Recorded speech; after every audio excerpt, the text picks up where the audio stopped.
Coopération RDC-Turquie, 3 accords bilatéraux ont été signés par les présidents de 2 pays ce mardi à Ankara. Des accords notamment sur la protection des investissements.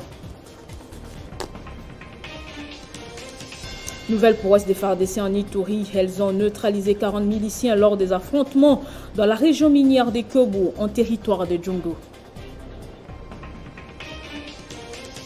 La pandémie de Covid-19 impacte négativement la lutte contre les autres épidémies aussi mortelles. Le rapport annuel du Fonds mondial contre le VIH, le paludisme et la tuberculose publié ce mercredi fait un constat sans appel.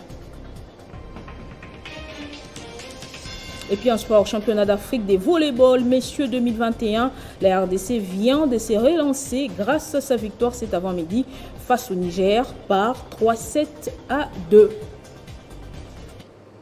Nouveau journal sur Télé 50, bienvenue à tous. Tête à tête ce mardi à Ankara entre Félix-Antoine Tshisekedi et son homologue turc.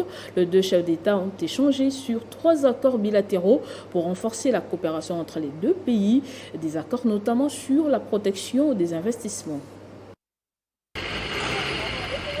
C'est une journée de mardi 7 septembre très chargée pour le chef de l'État Félix-Antoine Tshisekedi Tshilombo à Ankara dans le cadre de sa visite officielle en Turquie. Une matinée ensoleillée sous une température de fraîcheur qui a conduit la délégation de la République démocratique du Congo au musée d'Atatürk et de la guerre de l'indépendance, site se trouvant en plein cœur de la ville d'Ankara. Le cortège arpente silencieusement les rues de cette belle ville jusqu'à l'esplanade de ce grand palais qui abrite le musée et le mausolée du père de l'indépendance turque. Ici, le chef de l'État Félix-Antoine Tshisekedi Tshilombo reçoit les honneurs de l'officier de l'armée turque en charge du commandement du mausolée. Après quelques explications sur le site, le président de la République et sa suite entament une longue procession sur le sentier carrelé, appelé la Marche des Lions. C'est au bout de cette muraille que se trouve la gigantesque pierre en marbre au motif marron où repose depuis 1938 le célèbre Kemal Moustapha d'heureuse mémoire. Moment solennel où le chef de l'État Félix-Antoine Tshisekedi Tshilombo s'incline devant sa tombe pour honorer la mémoire de celui qui aura payé de sa vie pour faire de l'ancien empire ottoman un État moderne, laïque et ouvert au monde. Le président de la République y dépose sa couronne de fleurs sous le son de la fanfare exécutée par la garde républicaine turque. Le chef de l'État a clôturé la première partie de sa journée à Ankara par la signature du livre d'honneur dans la grande salle de la Tour du Pacte avant de reprendre la route de sa résidence. En Ituri, l'armée a neutralisé au moins 40 miliciens, une nouvelle victoire des FARDC sur les rebelles lors des affrontements dans la région minière des Kobu en territoire de Djougou, rapporte le porte-parole de l'armée. Les forces armées, votre armée, a eu l'ascendance sur l'ennemi.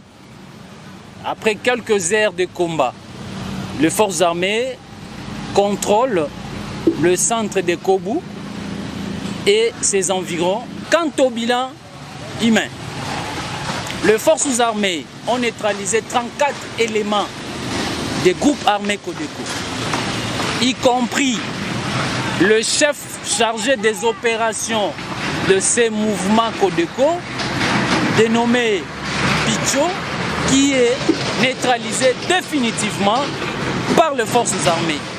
Cela montre que le centre de gravité de ces groupes armés est terrifié et il n'a qu'à les suivre Ngudjolo là où il est. Nous allons continuer dans cet élan pour couper toutes les têtes de ceux-là qui dérangent notre population et de manière légale et légitime. Et en santé, il n'y a pas que le coronavirus qui tue. L'impact de cette pandémie a fait reculer la lutte contre les autres épidémies aussi dangereuses et mortelles. Dans son rapport annuel publié ce mercredi, le Fonds mondial contre les VIH, le paludisme et la tuberculose fait état d'un recul sans appel dans cette lutte contre les autres épidémies. Direction le Haut-Katanga, le gouverneur a reçu ce mercredi l'ambassadeur américain en République démocratique du Congo, Jacques Yabula et Mike Hammer ont échangé sur des questions de développement entre son pays et le Haut-Katanga dans bien des secteurs. À la tête de la délégation de la mission diplomatique américaine en République démocratique du Congo, Mike Hammer, ambassadeur des États-Unis à Kinshasa, séjourne dans le Haut-Katanga pour une mission officielle. Le diplomate américain a échangé avec le gouverneur de province, Jacques Yabula Katwe, sur plusieurs questions de développement entre les USA et la province cuprifère.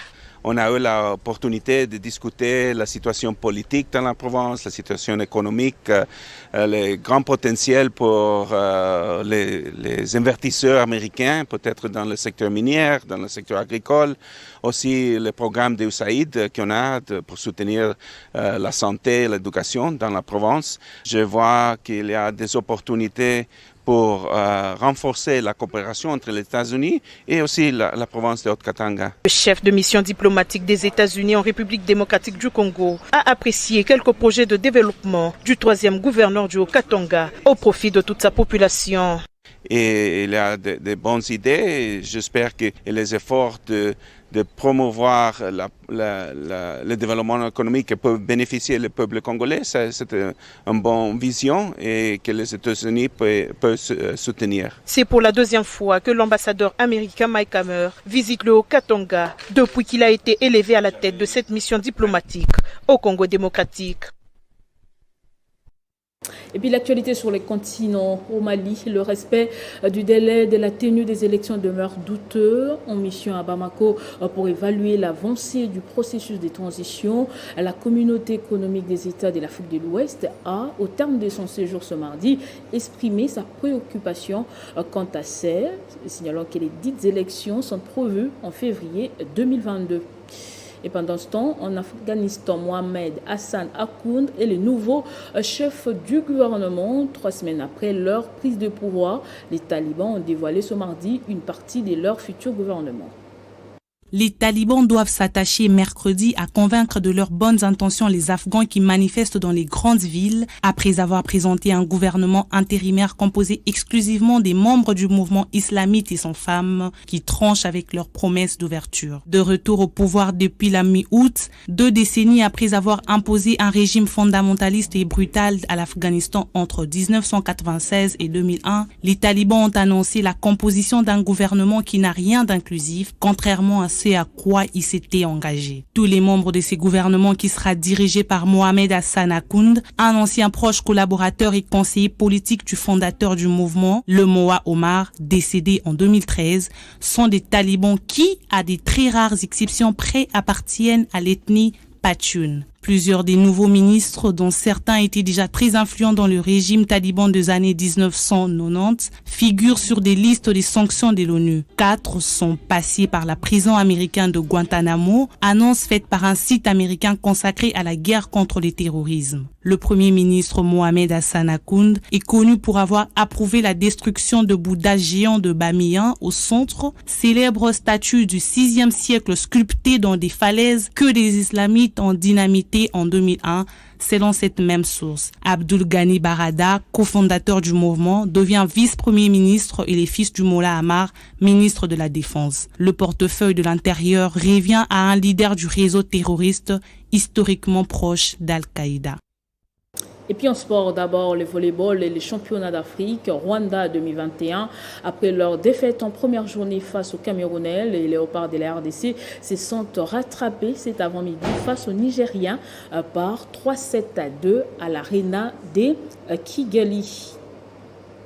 Et en football préliminaire de la Ligue des champions de la CAF Maniema Union, c'est tout déjà au Gabon pour être reçu le dimanche prochain par Benguidi pour la manche aller. Bien avant leur déplacement ce mardi, l'équipe de Kindu a effectué un dernier réglage au pays. Depuis son quartier général à Bibois dans la commune de Lansele, Maniema Union effectue un dernier réglage avant le déplacement du Gabon. L'état de la santé de l'équipe, ça va, tout le monde sont à bonne santé. Jusque-là, il n'y a pas de malades et puis il n'y a pas de blessures. Il faut être patient. Notre objectif de cette année, il faut que nous passons étape par étape. Comme nous sommes dit, on est à la compétition africaine, à la Champions League. Nous, auparavant, on était souvent partis jouer la compétition, la confédération plutôt. La confédération, maintenant, on joue la Champions League. Notre objectif de cette année, il faut que nous passions première étape et puis voir la deuxième étape. Ce, après une première phase de travail à Goma dans le Nord Kivu. La préparation s'est bien passée. L'équipe de Kindu est prête pour aborder ses préliminaires de la Ligue des champions de la CAF et faire mieux que la saison dernière sur le continent. Ça va, préparation. Et l'équipe bien mariée à côté de 4-4. La préparation s'est bien passée, malgré que je suis arrivé en plein milieu aux Congolais et aux supporters de Maniema Union. Nous leur disons que nous allons pour chercher la qualification.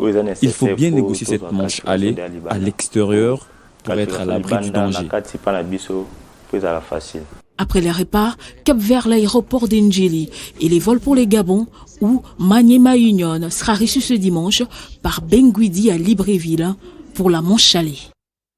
Et ce journal est terminé, place au rappel des titres. Coopération RDC-Turquie, 3 accords bilatéraux ont été signés par les présidents de 2 pays ce mardi à Ankara. Des accords notamment sur la protection des investissements.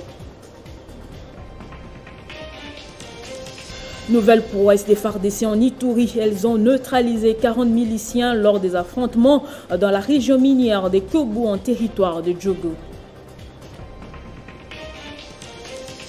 La pandémie de Covid-19 impacte négativement la lutte contre les autres épidémies aussi mortelles. Le rapport annuel du Fonds mondial contre le VIH, le paludisme et la tuberculose publié ce mercredi fait un constat sans appel. Et puis vous avez suivi en sport, championnat d'Afrique des volleyball, messieurs 2021. La RDC vient de se relancer grâce à sa première victoire cet avant-midi devant le Niger par 3-7-2. Restez avec nous tout de suite, c'est la revue de presse.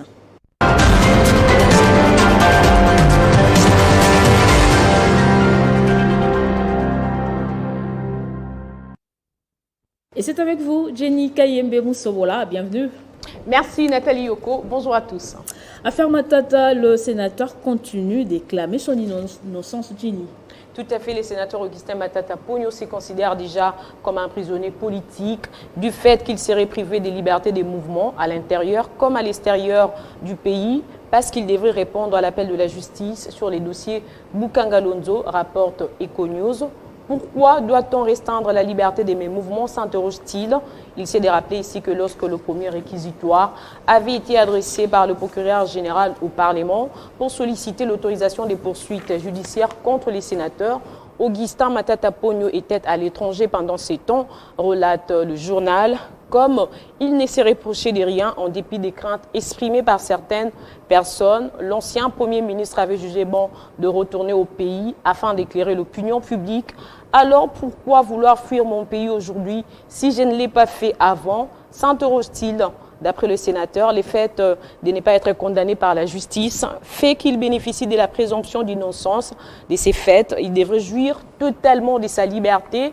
Le procureur général de la République avait instruit les services d'immigration et de sécurité nationale de ne plus autoriser le déplacement du sénateur Augustin, rappelle newsrdc.com. L'homme à la cravate rouge, cité par Ouragan FM.cd, souligne qu'il est important de promouvoir réellement l'état de droit prôné par le président de la République afin d'éviter les prisonniers politiques, puisque le développement de notre pays en dépend. Jenny, vous vous êtes également intéressée à la crise au sein du gouvernement du Lualaba. Le vice-premier ministre de l'Intérieur, Daniel Assello, veut mettre de l'ordre. Effectivement, c'est à la suite du plaidoyer du gouverneur de la province du Lualaba, Richard Mouyez, pour un retour à la légalité. Cette province renommée pour son potentiel économique et les actions de son développement initiées par son gouverneur est dans une anarchie institutionnelle des prix près d'un an, rapporte Africa News RDC. D'après le journal, l'actuel vice-gouverneur de cette province, Fifi Masuka, n'a jamais été officiellement désigné gouverneur intérimaire du Lualaba et Richard Mouyez Mons n'a jamais été démis de ses fonctions du gouverneur ni par le chef de l'État qui agit dans ces cas par ordonnance présidentielle, encore moins par l'Assemblée provinciale de cette province. au regard de ce qui précède, le vice-premier ministre, ministre de l'Intérieur, Sécurité et décentralisation, Daniel Asselo, repris par Africa News RDC, estime que la vice-gouverneur de la province du Lualaba ne peut nullement se prévaloir de la qualité du gouverneur Haï. Déjà, Nathalie, le VPAM de l'Intérieur s'active pour remettre les choses en ordre. Et puis vous nous amenez en Guinée, le gouvernement militaire annonce la libération des prisonniers politiques.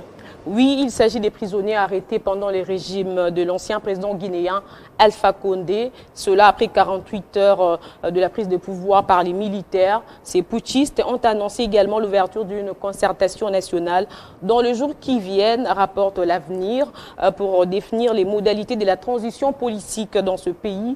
Déjà, le premier groupe de ces prisonniers a été libéré hier dans la soirée, renseigne Radio France Internationale. Si certains d'entre eux ont salué ces gestes du nouveau gouvernement, d'autres par contre disent suivre de près la situation politique actuelle du pays. Merci Jenny Kaemé pour tous ces détails. Merci à vous autant. Merci également à vous de nous avoir suivis de partout. L'information reste en continu et en temps réel sur votre télévision.